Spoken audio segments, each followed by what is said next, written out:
ইতিহাসের পাতা ঘাটতে গিয়ে নেইমারের ইতিহাস দেখলে আপনি আঁতকে উঠবেন। ফুটবল ইতিহাসে সেরা কামব্যাকের গল্পটি এই মহানায়কের নামেই লেখা আছে। শেষ 5 মিনিটে দুর্ধর্ষ 3 গোলে অবদান রেখে সে বুঝিয়ে দিয়েছিল ফুটবল তার পায়ের জাদু। সেদিন অবাক হয়েছিল মাঠে থাকা হাজার হাজার দর্শক, কোচ, এমনকি সতীর্থ লিওনেল মেসিও। সবাই অবাক হয়ে তাকিয়েছিলেন ব্রাজিলিয়ান এই সুপারস্টারের দিকে। কি হয়েছিল সেদিন? 5 মিনিটে নেইমার কি করেছিল? কেনই বা এই সময়টাকে বলা হয়ে থাকে ইতিহাসের সেরা কামব্যাক? চলুন বিস্তারিত দেখি। উয়েফা চ্যাম্পিয়ন্স লিগের রাউন্ড 16 কোয়ার্টার ফাইনালের লক্ষ্যে মাঠে নেমেছিল পিএসজি বনাম বার্সেলোনা। নেইমার, মেসি, সুয়ারেজের মতো ভাগা ভাগা তারকা থাকতেও প্রথম লেগে পিএসজি 4-0 ব্যবধানে হারিয়েছিল বার্সাকে। অর্থাৎ দ্বিতীয় লেগে বার্সাকে ম্যাচ জিতে করতে হবে 5টি গোল। সবাই হাল ছেড়ে দিয়েছিল। স্বাভাবিকভাবে এমন ব্যবধানে ম্যাচ জিতা সত্যি অসম্ভব, কিন্তু সেদিন ব্রাজিলের এক নায়ক বলেছিল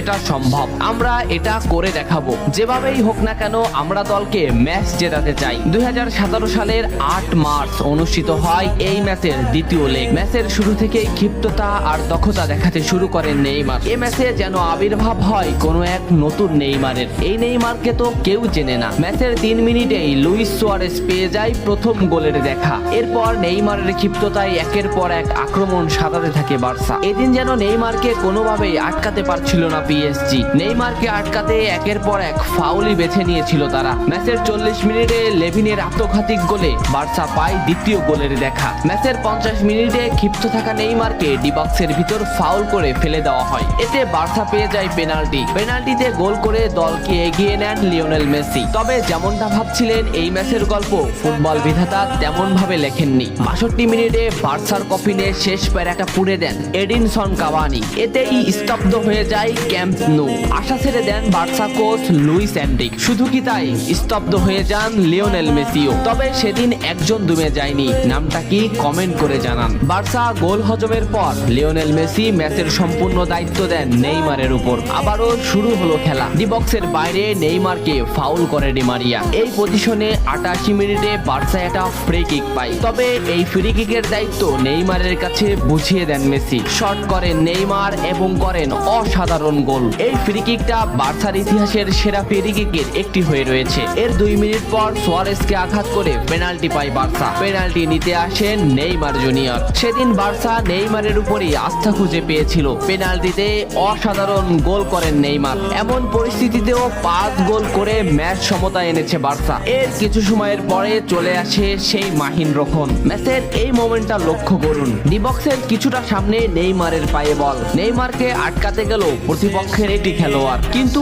নেইমার শর্ট মোমেন্ট নিয়েও শট না করে বলটি সামনে আগালেন। এই মোমেন্টটা লক্ষ্য করুন। নেইমার একবার গোলের দিকে তাকালেন। এতেই সে বুঝে ফেলেছে কোথায় বলটি দিতে হবে। নেইমার শট নিলেন। আপনি সাধারণ চোখে এটাকে একটা শট দেখলেও এটা হলো সেই শট যা লিখেছিল ইতিহাসের সেরা কামব্যাকের অধ্যায়। নেইমার এমন ভাবে শটটি নিয়েছিলেন যাতে রবের্তো শুধু পা লাগিয়ে গোল করেছিলেন। শেষ 5 মিনিটে সেরা 3টি গোলে অবদান রেখে সেদিন ইতিহাসের সেরা কামব্যাকের নায়ক হয়েছিলেন ব্রাজিলিয়ান এই সুপারস্টার। সবাই যেখানে স্তব্ধ হয়ে গিয়েছিল নেইমার সেখান থেকেই শুরু করেছিলেন। নেইমার বুঝিয়ে দিয়েছিলেন নিজের দৌড়ত্ব।